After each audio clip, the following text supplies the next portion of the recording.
Hello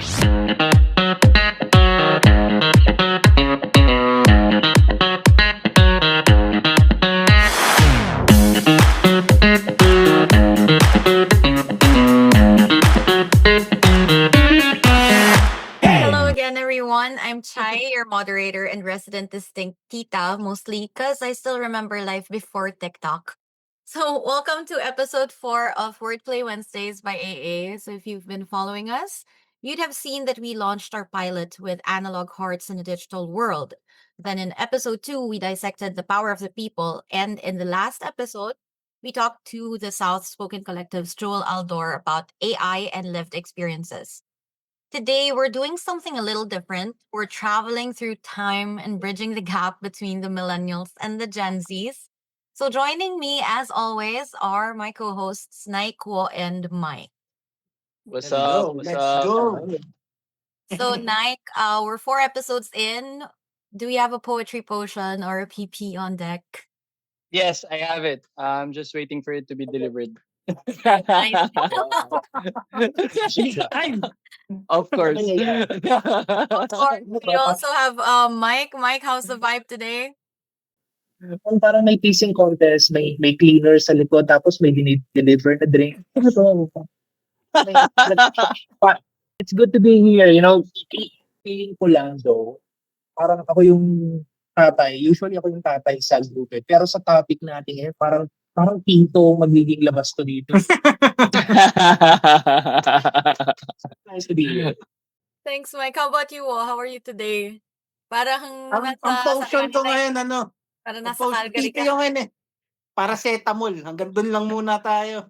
Hirap ng nagugulpe ang katawan. Hindi, ano lang, shout out lang. Congratulations, Wiwa, for the Love Fest. We haven't spoken about it yet. Saw the Yeah. highlights. Keep it up, guy. Keep it up, my guy. Yeah. Kaya tayo may lagnat ngayon eh. Magpwersa katawan natin doon. Solid. So we are expanding our circle today. AA has always been about immortalizing the Filipino human experience. So initially just the Filipino millennial experience. If you were there with AA 10 years ago, but that experience evolves. So today we are joined by, I would like to say, the new blood.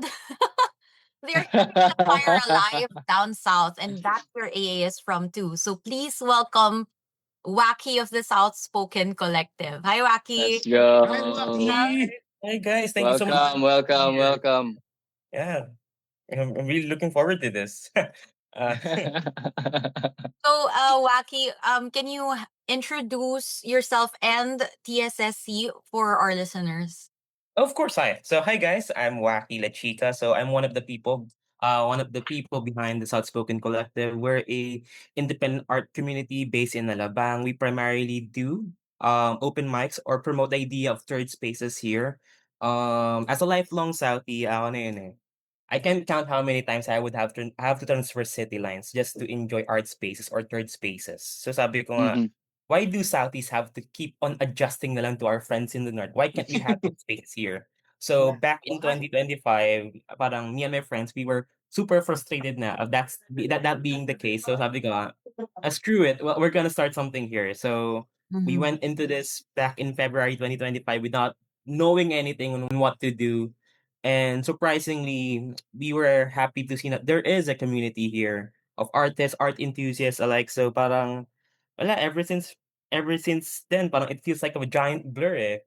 I can't believe now we're already 1 year into this thing. Sabi ko nga, I thought it was going to be a one-time thing lang. Pero the community really did respond well to our first event. Sabi ko, okay, let us go continue this journey, continue what we're doing, try to create more spaces here for Southeast. So yeah. Yeah, welcome. Congratulations on your first Wacky. year. Yeah. Congratulations. So, elephant in the room, AA peaked in 2016. It's so old saying that. So, you guys are active one now. How do you think the scene differs between then and now? Sorry, I didn't quite get the question. Sorry, so, diba, AA peaked in 2016, then you guys naman are active now. How do you think the scene differs between 10 years ago and today? To be honest, ano yun I've been very vocal about this. Right now, we feel like we're standing on the shoulders of giants. Kasi looking back, ano yun before naman we did everything, I did my research naman din. I looked at Words Anonymous, may mga sinaunang poetry groups or mga sinaunang art collectives that were doing things. Actually, there was this group nga, South Speaks. Nagulat ako, there was this thing pala before in the South. Sabi nga nila, it's really interesting na parang these people parang existed before. And luckily enough, I have the opportunity to be at least to have contact with them. I was able to learn their experiences and sila nagkamali, what we can do forward ay parang what we can do better forward siguro. Because it's rin looking back 2016, ano I'll be candid, I was 14 back then. So wala talaga akong alam sa so 'di ba kaya God damn! on that. God Right now damn! talaga. Pero siguro ano yun, right now, I'm just really looking back lang talaga na parang, okay, from the research I did, it's really amazing na parang there were people before us who did this passionately as we're doing it right now. And having them give us tips, give us advice, pass on their wisdom siguro, it's really something that we are carrying forward talaga as we continue on creating art spaces here in the South. So, yeah, I mean, Just to add on what you said, nag-research din naman ako nung sinimulan namin 'to. Nakita ko rin yung mga sinasabi ng mga Words Anonymous, like pumupunta sila, may mga bar sila, tapos magte-take over sila ng bar na yun, events, magsasalita sila. So I kinda, nung sinimulan namin yung AA, I kinda understood that to differentiate ourselves, not to be like them. And ang kinalaunan, ang naging arrival namin is to give guys platform to share. Sige, mag-share din kami, but at the same time, you are free to share as well. Ma-capture namin yung idea ng Wordplay Wednesday na ginagawa namin dun sa casa. 2015, 2016, gusto namin i-share yun sa lahat ng tao. And that's what we're doing right now dito sa podcast ng AA. If I may add, no, yung hindi ko rin naman first time maka-attend ng open mic event dun sa event, the chapter 2 ng The Proud Spoken Collective. But I have to stay na yung production value nung last event, ng chapter 2. Yeah, tama. Ang layo na nung una ako nakaka-attend ng mga open mic ng spoken word, no? Kasi yung mga 8 years ago, talagang walang camera, minsan wala nga talagang microphone an open mic without a mic. Pero yung sa ginawa ng The South Spoken Collective, grabe yung production value, yung mabubuo mong product after nung gabing yun is something you can share online, which is very Gen Z-esque. Actually, yeah, do we want to talk about that dynamic today? You put it perfectly, Mike. The tools have changed. We had Facebook Yeah. events and nights at casa. Then now, Wacky, you guys have TikTok, Reels, these tools at your disposal. But the need to speak feels the same.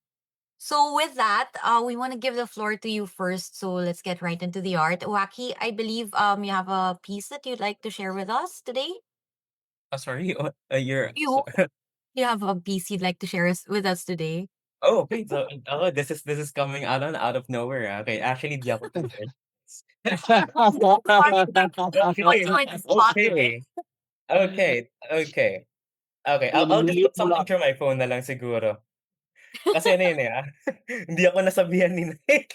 Ano talaga? Okay. No, pero this is fun. This is fun. This is Thank fun. you for being so candid. I'm what you call as a frustrated writer. So, a frustrated writer is someone who and not frustrated in the sense I'm frustrated, pero frustrated kasi I write about the things that frustrates me, like significantly talaga. Mhm. So, this is something that I wrote super recently, and sabi ko nga, I'm not the type of person na who would write things in Tagalog. Kasi ano yun I grew up speaking English, so sabi ko nga, I do have a hard time parang expressing myself in Tagalog. Mhm. Pero ano nga, when I wrote this, sabi ko nga, I do think my emotions would be better encapsulated or my frustrations would be better encapsulated if sinalin ko siya sa sariling wika natin. Trigger warning siguro, this is very political. So, ang title Ooh. nito is Saan Lulugar ang Tubig? Oof. Saan lulugar ang tubig kung simula't sa pool pa lang wala na siyang sariling lugar? Kung ang lupa sinakop ng semento at ang langit ibinebenta sa billboard. Lumulubog ang barangay sa pagitan ng dalawang ilog. Ang dating daan ginawa ng access road, ang dating sapang may coffee shop na sa tabi. Baha. Ito daw ang bagong normal, tubig na mabahaw, tubig na madumi, tubig na hindi lang ulan kundi buhos ng kapabayaan. Sa covered court, isang pamilya ang may dalawang banig, isang lata ng sardinas, isang basang kumot, tapos may mayor sa gilid. Nakangiti para sa camera, hawak ang mic, nagsasabing babangon tayo pero hindi siya natutulog sa semento. Sa ilalim ng monoblock, nanginginig ang kuting. Iniwan, walang pangalan, walang amo, walang relief goods. Tahimik lang siya tulad ng mga hayop na walang boses sa mata ng gobyernong ito. Sa taas, may batang lumalangoy, hindi sa resort, hindi sa laruan, kundi sa putik at plastic na tae na galing sa drainage. May pulitiko ring lumalangoy pero may media, may soundbite, may script, may followers, may pakulo. Hindi ulan ang kalaban, hindi lang baha ang problema, ang totoo galing 'to sa mga kumpanyang sumira sa lupa at sa gobyernong binulsa ang pondo para sa mga proyektong hindi naman nagawa at natapos. Saan lulugar ang aso, ang pusa, ang tao, ang batang binibitbit ng nanay sa gitna ng baha? Saan lulugar ang gutom kung pati ang noodles may logo na ng senador? Kung bawat sakuna ay pagkakataong magpapogi, kung bawat baha ay palabas, kung bawat bangka ay may campaign sticker, paano na tayo ngayon? Saan lulugar ang tubig? Baka sa atin na. Sa puso nating pagod, sa bibig nating nananahimik, sa mga matang sawang-sawang makakita ng press release imbes sa konkretong plano.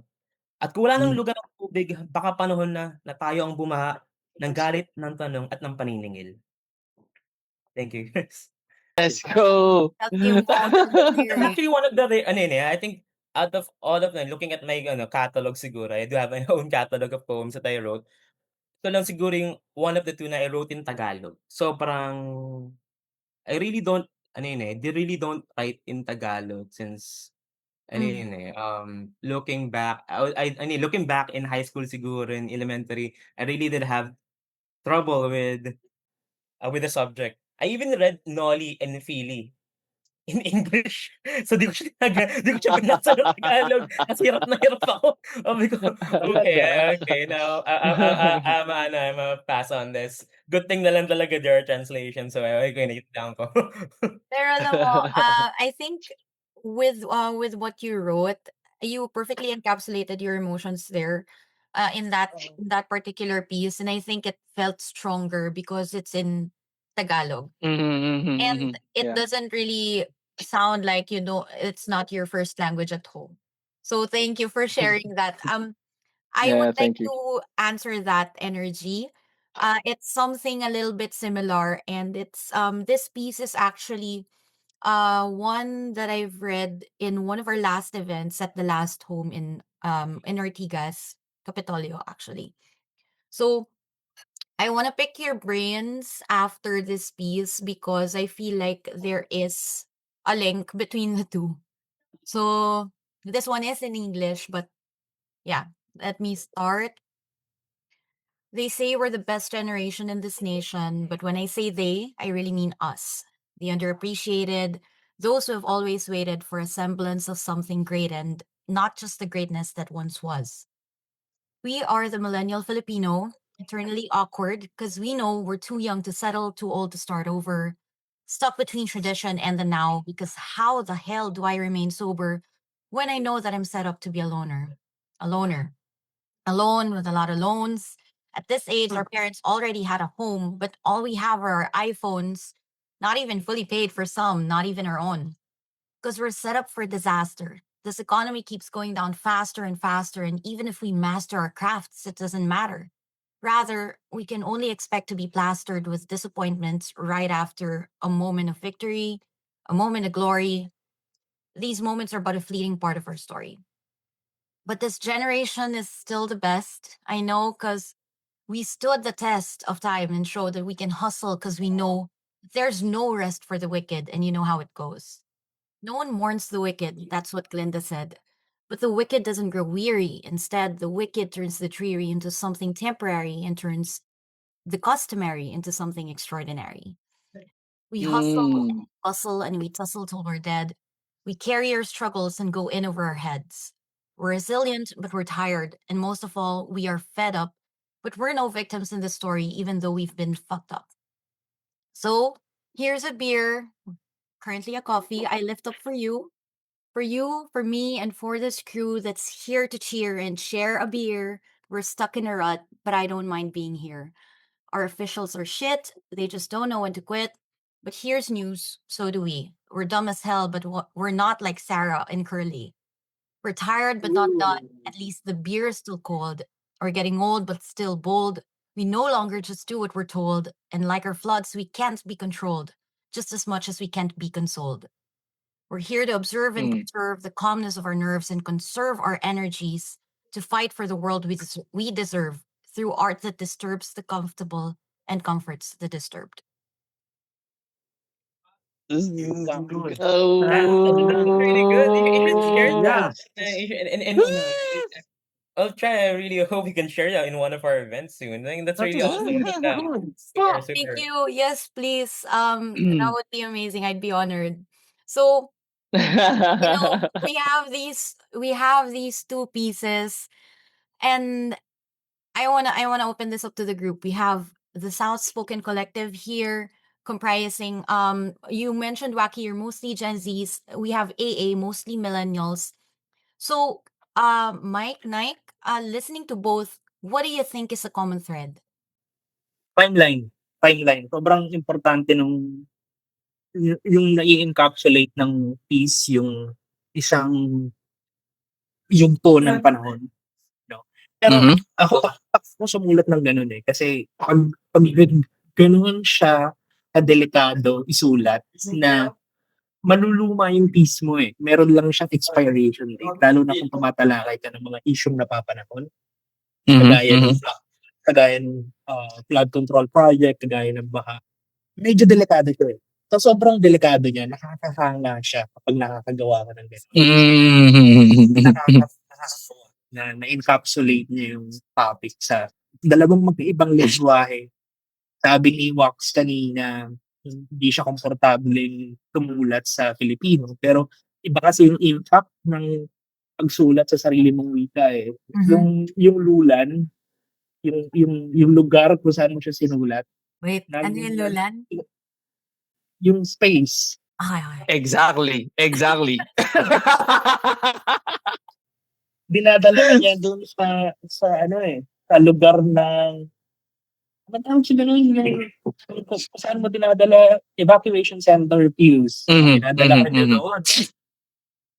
So, pag sa wikang Pilipino ng sinulat, dinadala ka niya doon sa lulan kung saan mo sinulat yung timepiece. Yung kay Chai naman, although ganun din siya, no? Nakalimita sa isang timeline. Pero dahil napapanahon siya, ramdam mo rin yung impact and frustration. So, ganda. Ang common sa kanila, yun nga, meron silang timeline. I hope pag pine-perform nyo siya or kapag over time, binabago nyo ba siya? Do you guys do that? Over time, nire-rewrite nyo siya pag hindi na nagre-rewrite. Yeah, good point, no? Do you tend to, like, does your writings adapt to, like, meron ka ng base writing, does it adapt to a certain event, does it adapt to a certain timeline, or alam mo yun? Yeah, good question, Mike. Does it? Chai? Waki? Yeah? To be honest, I have countless of pieces that I currently revise kasi depending on the circumstances kasi, I do think art is a living and breathing thing. So it lives, it changes talaga, it adapts to the current reality. And again, art does mirror reality. So same with my pieces. Now, if I do think, okay, na parang this would be much more impactful if I added this or if I revised this, gagawin ko siya. I have pieces talaga, especially yung pieces that are very political, especially that are very political. They do change. The narrative does change depending on the circumstance they're in. Pero often enough, may mga piyesa naman din ako that remains as they are because I wouldn't want to immortalize the feelings siguro that I felt in that instance. But again, depending on the piece, I do change it then. Pero sometimes there is beauty and siguro in just immortalizing that feeling siguro, that sense of frustration, that sense of happiness, that sense of joy. Pero yeah, ano yun eh. Siguro yung mga performative pieces ko siguro, yung pang people pleaser talaga, that's the thing that I change. Yeah, and the performative is not Ito sure. yung performative male hero. So yeah, siguro yung mga ganung piyesa. Pero yung things that I keep siguro for myself, I know, na alam ko naman na this is something I won't be sharing naman, I don't change them. Pero yung mga ano, yung mga piyesa na parang I do think na that are worth sharing, these are depending on the situation siguro. I do change, I do rewrite, I How do about you, revise. Chai? Yeah, so I like what Waki said, parang immortalizing the vulnerability of some pieces. Because I do that too, like for some pieces that I don't really publish or some pieces na sinubmit ko lang sa AA noon, tas wala na, iniwan ko na lang. Pero most of my pieces are works in progress. Like for this one, this is only the second time that I've read this. Um, yeah, the second time I've read this.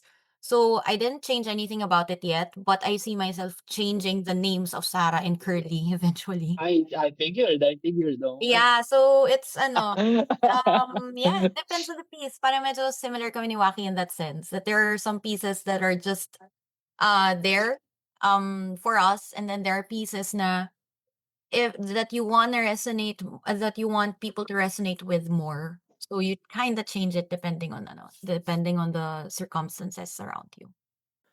Okay. May tanong ako kay Bobby. Wax yung The South Spoken Collective. Apparently, well, yeah, dahil taga-South tayo, yeah. Pero meron bang, would you say na merong na iba ang experience ng taga-South or kung paano natin tinitingnan yung mga bagay-bagayan, how we put it into words, sa isang manunulat na tiga-Norte o lumaki sa San Juan, would you say Mas magkaiba chill ba? tayo. Charot.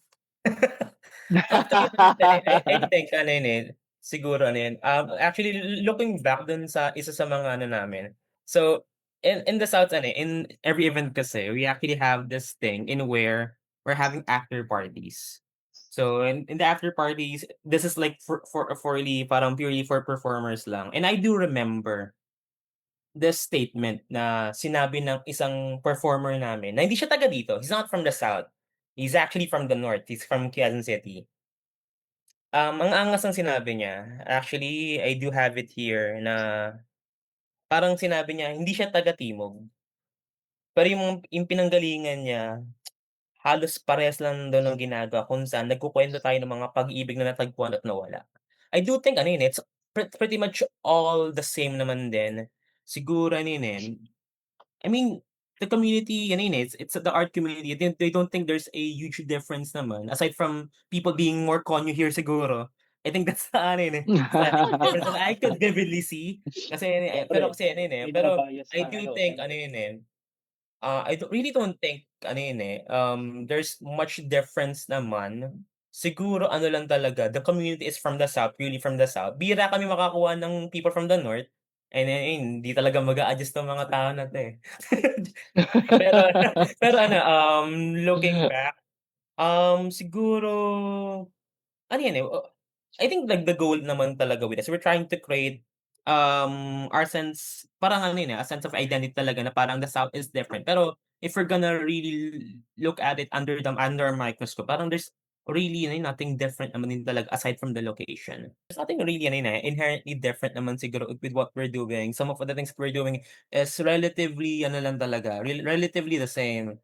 Siguro the goal lang siguro is why ano yun, eh, actually ne, I asked this question to our, members to the collective. Kasi ano, eh, what we're doing is not ano, eh, entirely unique, it's not entirely ano naman talaga, super na parang ano yun, um, parang totally unique siya in a sense. So I asked this question to them na parang, if two painters are selling the same painting, from whom do you buy? Like kaninong painter ka bibili? For example, if this one is setting an event and this one is setting up an event, which one do you go to, especially if they're on the same day? I asked this question, and to be honest, ang ganda ng sagot ng marketing director namin. You buy the painting who tells the best story. And to be honest, and that's the thing we're doing right now, eh.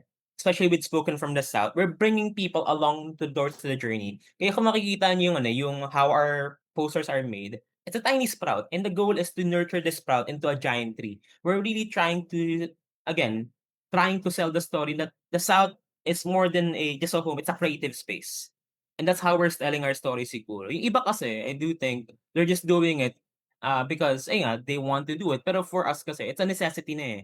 Na parang there is a lack of spaces here that cultivates siguro art and ano yun, gathers art enthusiasts alike. So that's how we're trying telling our story siguro. Parang if you were trying to differentiate ourselves, like the mission is to build a community that can ano yun, thrive. Kasi ano yun, art spaces are not all that familiar here siguro. Most of it are centered in Quezon City. Ito talaga, like saying Cubao or other places, let's say Pasig, Mandaluyong, meron silang mga art spaces doon. But here, it barely exists, and that's the, ano yun, the sad thing eh. May mga groups pero I don't think there's a community talaga that's present. I actually would want to add, pero nakalimutan ko yung sasabihin ko. Sige, pag-isipan mo muna dyan. Can I just add one thing? Like, Sige, go.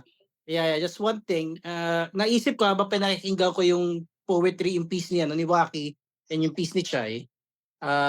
It's a fucking privilege that we're able to do this.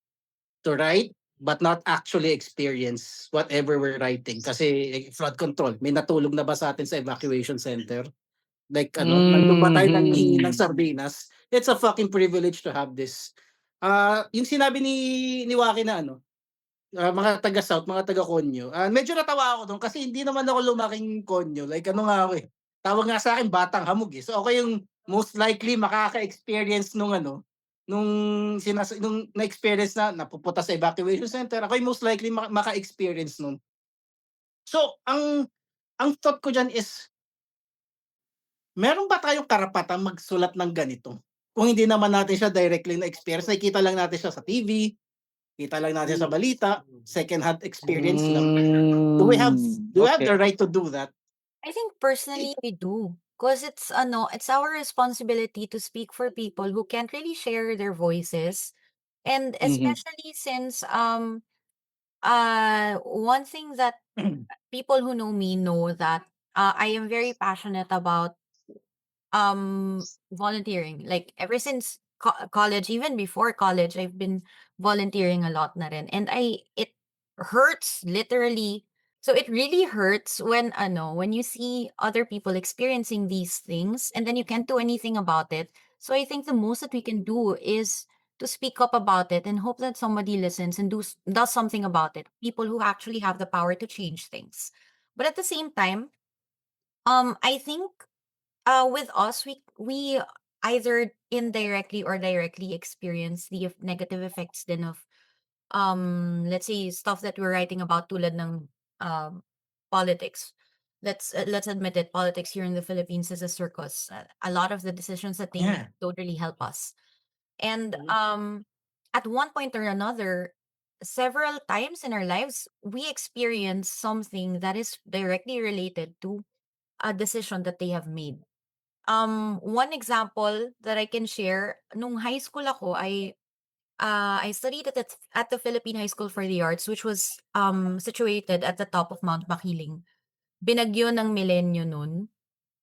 And we were at the mountain and we had to go down. Nagkaroon ng mga landslides, mudslides. We had to go down the mountain from our school pababa ng UPLB by foot. And then tanda ko, dumaan pa kami sa isang part na ang daming trees na nag-fall down.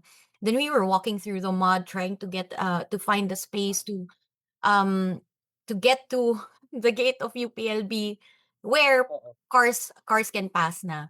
And I remember na at the time na sobrang wala kaming ma-reach na rescue teams whatsoever. Ang scary na nasa top ka ng mountain na walang tutulong sa'yo kundi sarili mo. So, at the moment, at 11, I had that feeling na, isn't anybody gonna help us? Don't we have government officials who would help us? Considering nasa public school yung PHSA. So, you'd think na government support should be there too. But I didn't really feel that at the time. It felt like we were on our own. And many times after that experience, there were many times where I felt that same thing na we're on our own. Parang the middle class nga is are the ones who are trying to lift the economy up. We are the ones who feel the grunt of the decisions of our government. Tayo yung nagbibigay ng most taxes, but at the same time tayo nakaka-feel na ng hirap pagka, let's say, pagka nagmahal ang crudo, like right now. Ang laki ng Right. tataas niya and all that stuff. So, long story short, ang dami kong sinabi, but yes, I No, feel go like ahead. we I can only imagine talagang pinagdaan mo. But you're right, Chai. Siguro just to answer Wiwo's question. Do we have the right to talk about this? To write about these things?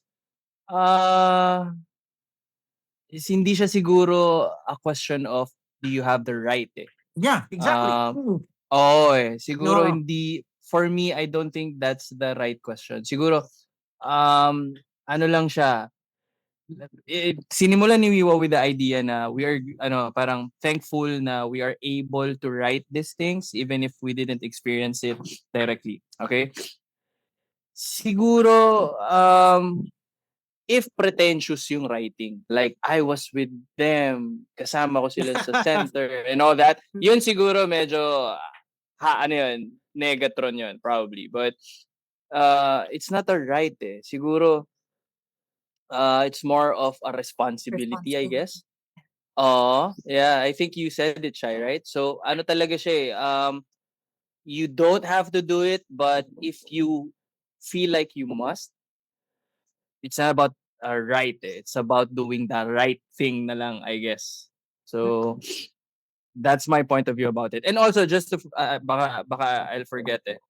You were comparing Gen Z and millennials a while ago, right? Yes. With your writing, Waki's writing and your writing. Siguro sad thing muna. The sad thing that I saw, or like the parang unfortunately you guys were writing about the government, the issues that we were experiencing. You saw it firsthand, and gusto ko yung point of view ni Waki na looking at the mirror, nakasalamin, pero nasa evacuation center, na kilabot, di ba? So, you, dalawang generation, talking about the same issue, that says a lot. Kasi if the same issue is experienced by both generations, what kind of government do we have, right? So siguro how the generation said it can be different. The references, the tonation, the angst of the writing can be different, but it's still saying the same thing. We don't like what's happening. This is what we are feeling. Articulated in a certain manner, in a generational manner. So the differences will be there, pero overall, ano pa rin eh, one direction pa rin, one goal is just to inform you that we don't like what's happening. This is what we're feeling. This is what's supposed to be. Things like that. So Yeah, I agree. Styles change, the slang changes, but the gut punch, that does yeah, Sure. exactly. like whether it's Exactly. whenever we wrote it, we're all just trying to make sense of the world, and that's, I agree, a little sad, but that also brings us to the mission. Wacky, you guys are building. The South Spoken Collective is building safe spaces in the South, and not just for Southeast. As you mentioned, you invite people from the North, from everywhere, and AA, on the other hand, is trying to immortalize these stories, everyone's stories. So, with that, how do you see the future of spoken word? Is it staying on stage? Is it moving entirely to screens? Any thoughts about this? To be honest, right now we live in a digital age, incredibly digital age. Na sabi nga nila, if it's not online, it never happened. There's this saying na siguro in our generation siguro. To be honest, that's also been our goal din talaga is to bring the idea of spoken word, the idea bring this art form to the next generation. And how do you do that ba? And that's the reason why we're trying to capture videos, capture moments, because this is how you get attention. The currency right now kasi is attention, people's attention. and trying to at Mhm. least give them a sense of parang, parang take their attention for a moment lang to share na this art form is still alive, this art form that existed, parang during the time of the Greeks, that is still existing and still an art form that Yeah, you can also tama. enjoy. Kaya nga ano yun, right now, the way I see it siguro, I do think ano yun, ever since kasi ano yun, spoken word was a giant thing. Especially with ang Palaya monologues, ang ginagawa nilang Mark Gosling, ginagawa nila Bianca Del Rio. Yeah, Prior to the yeah, yeah. pandemic, Mhm. it was really big, it died down. So right, parang a couple of art collectives are agreeing na parang there is a current resurgence happening. And I do think with with the right guidance, with the parang if these groups can all align na parang, this is dito tayo patungo, I do think it has a bright future. That future, di ko alam siya exactly, pero I do think na meron siyang future, pero to say what that future is, It's um uncertain. it's uncertain, yeah, it's uncertain. This is Uncertain. something that we Uh-huh. have to wait and see na lang siguro. And to be honest, as I keep telling these people na parang within the collective, I don't plan on doing this forever then. I plan to eventually go back to law school. I'm just doing it kasi parang it's fun for me. It's fun. Kaya sabi ko nga, pero ayun na nga right now, we're a group of 20 people. And then the sad thing siguro dito is with our group is that they all put this parang ano yun, put the banner of responsibility parang doing of ano kung gagawin namin nasa akin. Sabi ko right now, this is the thing that we're trying to do. I'm trying to ano yun, trying to let them be part of the creative decision process, trying to let them do things on their own para eventually, anyway, I can step back and let ano yun, pass it on to the next generation. Yeah. Kasi ano yun, sa collective, I'm the fourth oldest person na. Meron kaming dalawang millennial. Tapos, meron pa yung isang mas matanda sa'kin, the other person, ako na yung pang-apat, and most of these people are from the ages of 18 to 21, so sobrang bata nila.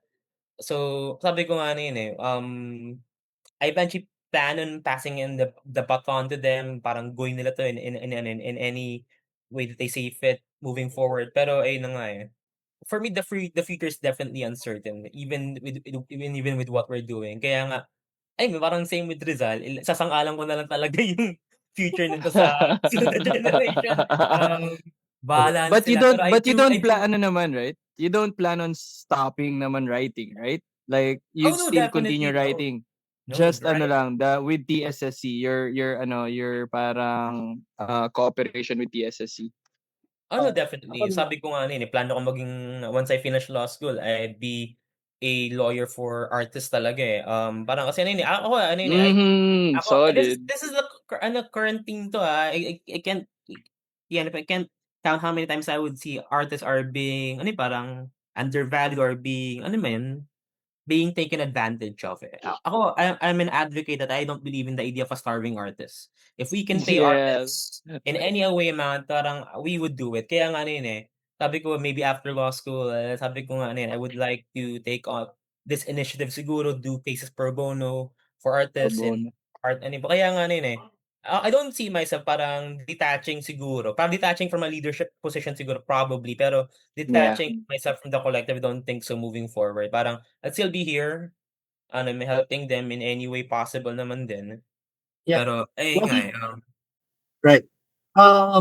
Well, the future is uncertain, but rather exciting. Let's Mhm. talk about the present, no?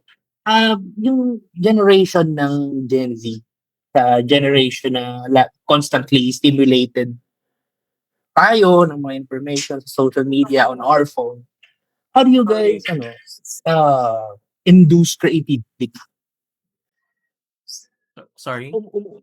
How do you induce creativity? Paano kayo, pumapasok ba siya ng natural or do you get to sit down and allow creativity come into you? To be honest, Mike, I won't be able to speak siguro for most of the Gen Zs. Kasi for me, I write because I think it's similar to anyone naman regardless of generation. We write because it feels much more of a Reprieve? Dumarating ba siya yeah, ng it's like more for necessity for survival. I wrote this poem, sinabi ko doon, I am a poet because because ano because life kept handing me lines I never asked to memorize.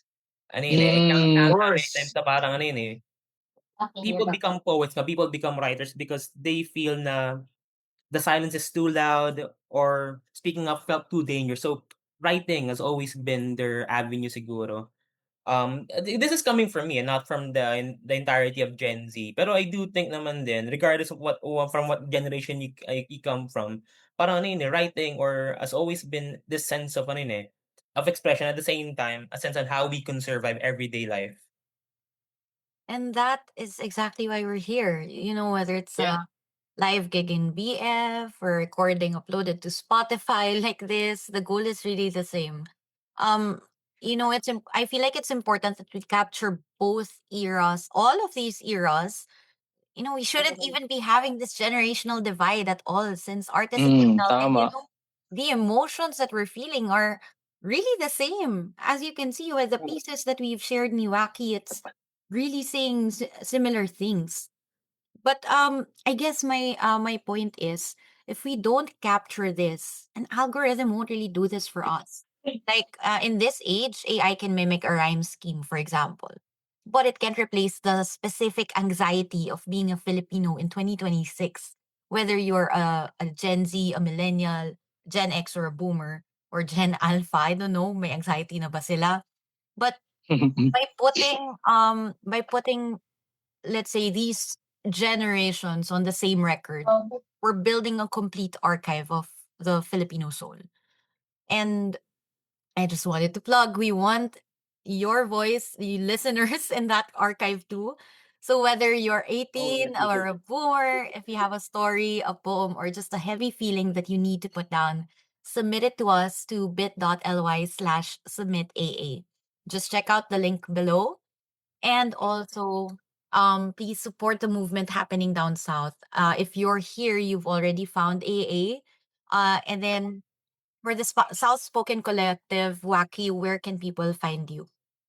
Oh, we're primarily on Instagram. We market on Instagram because ano nga, we have this notion na parang most of the people in Facebook are old people, so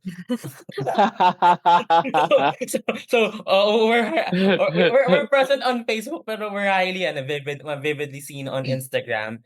You guys can find us at the Soutspoken Collective on Instagram. We also have a website, pero our website is pretty static, so walang nangyayari.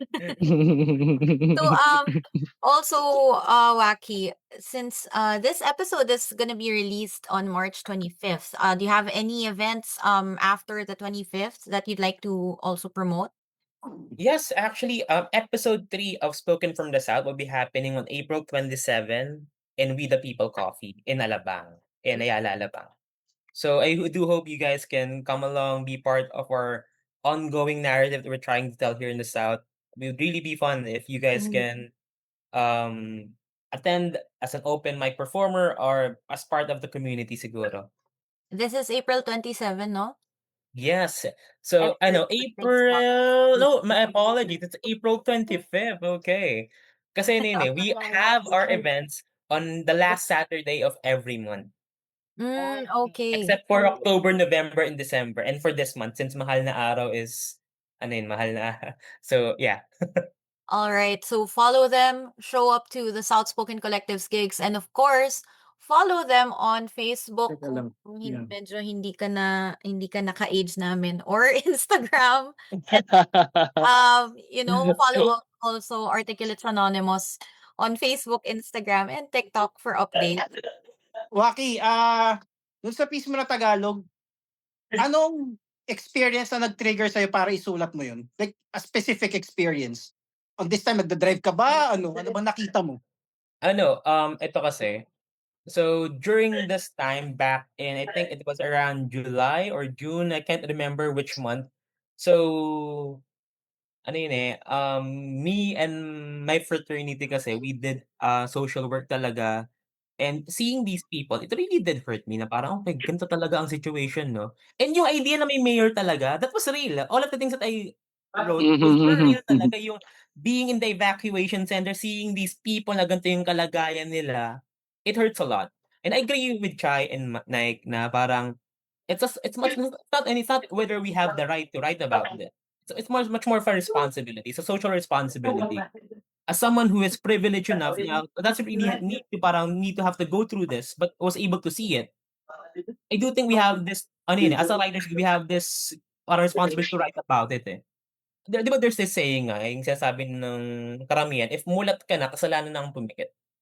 So, as someone who was Mm. able to see na Agree. this is the situation on the ground na mismo, na parang napuntahan ko talaga sila, nakausap ko yung mga tao dun, they were scared for shit, di nila alam gagawin na saan sila kukuha ng para kakainin nila kinabukasan, yung bahay nila, parang binanang hanggang second floor.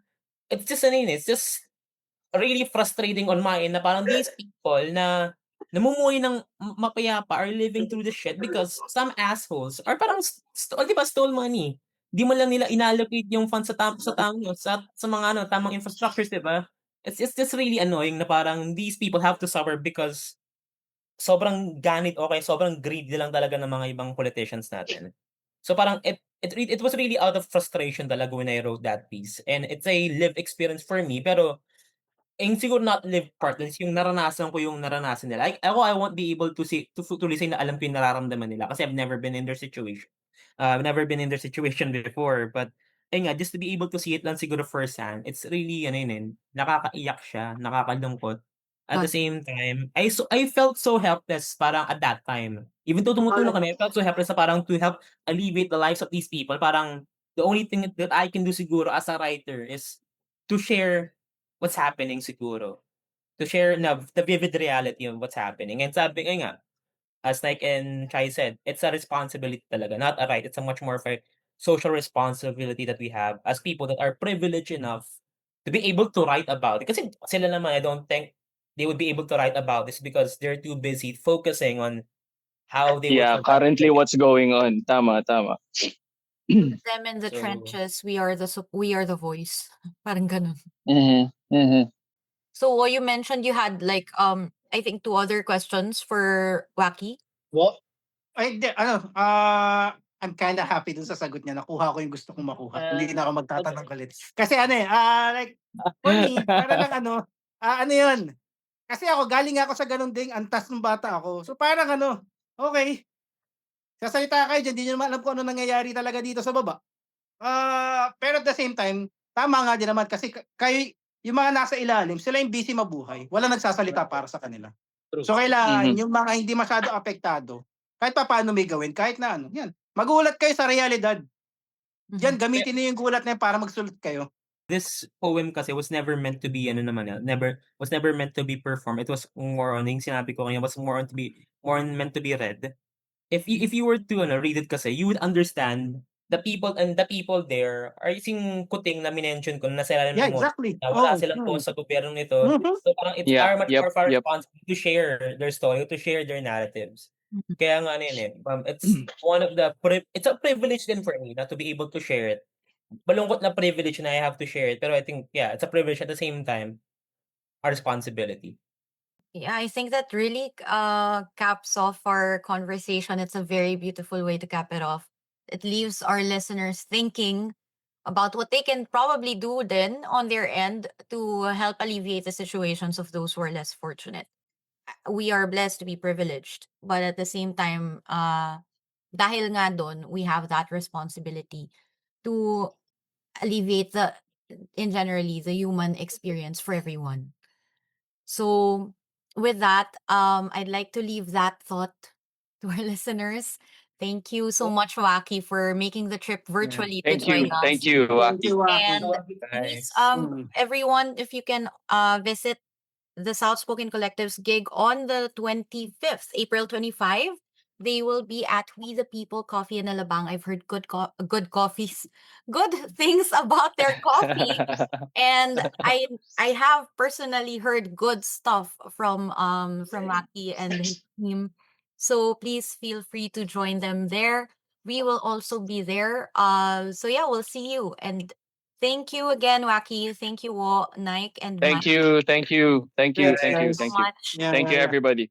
Thank you everyone for listening. Once again, I'm Chai. And we have the Southspoken Collective with us. And this has been Wordplay Wednesdays by AA. Don't let the generation gap silence you. Build a bridge with your words and submit your pieces to bit.ly/submit AA today. Stay articulate, stay anonymous, and we'll see you in 2 weeks.